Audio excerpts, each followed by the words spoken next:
Still numb and burning on your medication? Your prescription might be making it worse. Do this right now. Grab a pen, close your eyes, roll it slowly between your thumb and index finger. Can you feel the ridges, the texture, the barrel? Or does it feel flat, like rolling it through a glove? If it feels flat, your nerve signal is weak. And if you are on medication for nerve pain and it still feels flat, that is what we are going to be talking about today. 5 common prescriptions that may be starving your nerves of what they need to heal. Think of your nerve repair system like a bucket. You are pouring in the right food, the right supplements, the right effort. But if your medication has drilled a hole in the bottom of the bucket never fills. Today, we find the holes. Medication number 1, Metformin. If you have diabetes and neuropathy, there is a very good chance you are on this drug. It is one of the most prescribed medications in America, and it does its job. It lowers blood sugar. But here's what most people are never told. Metformin blocks the absorption of B12. Not a little, significantly. Studies show that long-term metformin users have B12 levels that are measurably lower than people not on the drug. And B12 is not optional for nerve repair. Your myelin sheath, the protective coating on every nerve fiber in your body, is partly made from B12. No B12, no coating, no signal, faulty wiring, symptoms. The problem gets worse over time. The longer you take metformin, the lower your B12 drops. And doctors never check for it. Here's what I want you to do. The next time you see your doctor, ask for 2 things: a serum B12 blood test and a methylmalonic acid test. That second test is the one that catches a deficiency the regular blood test misses. If your levels are low, and many metformin users are, the supplement form that matters is methylcobalamin, not cyanocobalamin, methylcobalamin. That is the form that your nerve can use directly without any conversion step. Write this down. Methylcobalamin, 1,000 micrograms, under the tongue. I'm not telling you to stop taking metformin. That is a decision for you and your doctor. What I am saying is this: you are on metformin and your neuropathy is getting worse. Check your B12 first. That may be the hole in your bucket. Medication number 2, acid blockers. Prilosec, Nexium, Prevacid. These are called proton pump inhibitors. Millions of seniors take them for heartburn and reflux, and they work. But here's the problem.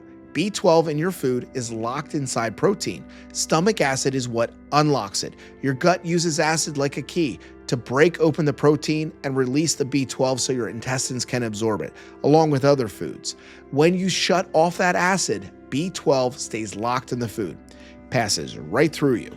You eat well, you take the vitamins, but if the stomach acid is turned off or very low from what those proton pump inhibitors do, very little of it reaches your nerves. Over months and years, B12 quietly drops, and quietly the nerve coating starts to thin. The burning gets a little worse, the numbness spreads a little further. No sudden warning, just a slow, steady decline. Here's the key question worth asking. Do you actually need full-strength acid blocker every day? Or did it start years ago and you just never stopped taking it? Many people are on these medications long past when they actually need them. That is a conversation worth having with your doctor. If you do need the acid blocker, and some people absolutely do, ask about sublingual methylcobalamin, drop form. Under the tongue, bypasses the stomach entirely. B12 goes straight into your bloodstream sublingually. No stomach acid required. That is a workaround for that. But first, ask whether the dose is still necessary. You might not need to be taking this at all. Real quick before we keep going, I get so many questions about my neuropathy daily supplement routine. So I made a super simple step-by-step cheat sheet you can download for free. The link is right at the top of the comments below. Grab yours real quick and let's jump back in. Medication number 3, diuretics, water pills, hydrochlorothiazide, furosemide, Lasix. If you're on blood pressure medication or have heart failure, one of these is likely in your daily lineup. Here's how they work. They push fluid out of your body through your kidneys. That lowers your blood pressure and protects your heart. But here's what they push out alongside the fluid: magnesium and B1, also called thiamine. Both of these are critical for nerve function. Magnesium calms nerve firing. When magnesium drops, nerve cells become oversensitive. They fire too easily, too often. That is what creates the burning electric pain that gets worse at night when you are trying to sleep. B1 is the fuel your nerve cells run on. Every nerve cell needs a constant supply of energy. B1 is what converts glucose into a usable fuel inside the nerve. Without it, nerve cells run on fumes. Here's the frustrating part. You can eat a perfect diet. You can take supplements, but your diuretic is flushing them out every single day. You are fighting an uphill battle you don't even know you're in. Signs that diuretics may be depleting you: leg cramps at night, muscle twitching, worsening nerve pain despite doing everything right. Here's the move. Ask your doctor to check your magnesium and B1 levels specifically. Magnesium often does not show up on a standard blood panel. You have to ask for it by name. The supplement form matters.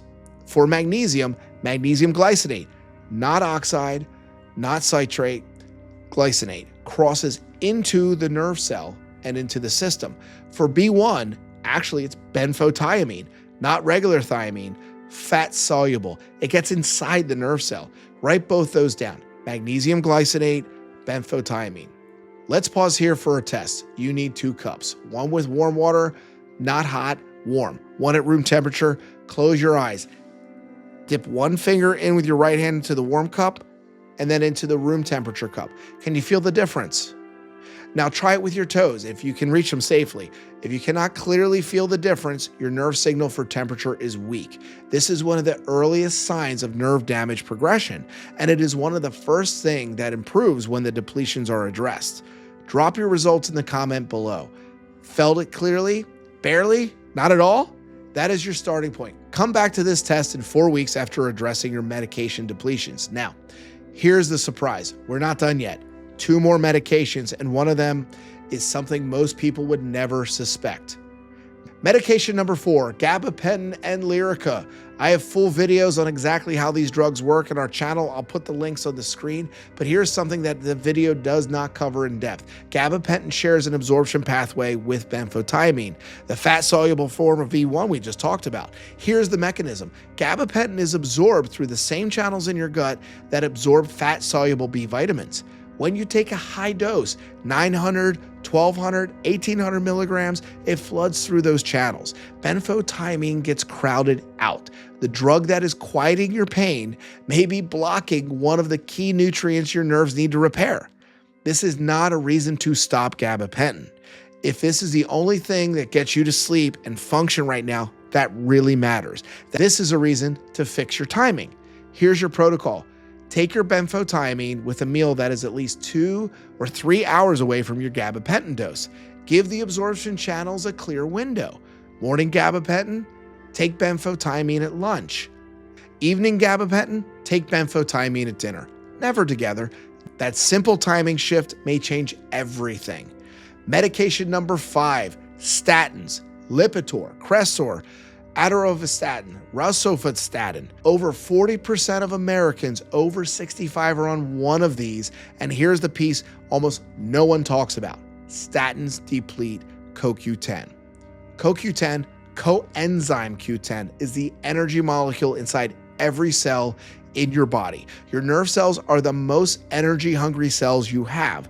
They need constant high levels of cellular energy just to keep their signals alive. When CoQ10 drops, nerve cells run low on power. Signals slow, muscle weakness increases, fatigue worsens, and nerve pain becomes harder to manage, even with everything else in place. This depletion is so well documented that some countries require a CoQ10 warning right on the statin packaging. The United States does not, but the research is not new.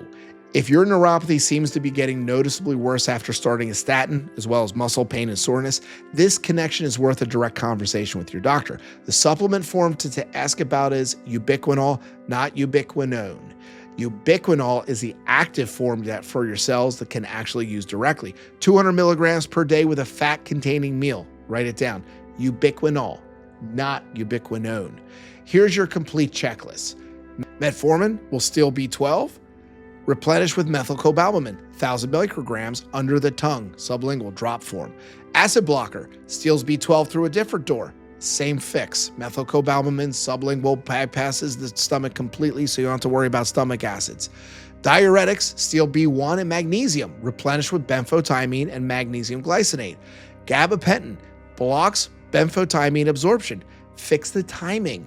Separate them by 2 or 3 hours. Statins depletes CoQ10. Replenish with ubiquinol, 200 milligrams with food. Write this list down. Take it to your next appointment. Do not start these supplements without a conversation with your doctor first. But do have that conversation. Ask about your levels. Ask about your medication and what it could be depleting, and for the specific test by name. Here's the bottom line. You may be doing everything right, eating well, exercising, taking your supplements, and still not healing.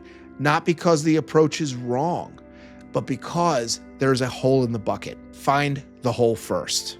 Start with just one thing this week. Look at your medication list right now. Find the one that matches your situation. On metformin, ask about B12 at your next doctor's appointment. On a statin, ask about CoQ10. On a diuretic, ask for your magnesium level by name. One conversation, one test, that is where this starts. And if you want to understand how to pair these replenishments with the full nerve repair protocol, the right forms, the right doses, the right timing, that video's in our channel. What is worsened by habit can often be improved by habit. Thanks for hanging out with me today. Hit the like and subscribe button. If this was valuable, we get content coming out every single week. Please share this with someone else that might be suffering, that could learn something from this. I'm Dr. Hendy Fetterman with the Nerve Relief Project. That's our adjustment for today, and I'll see you in the next video.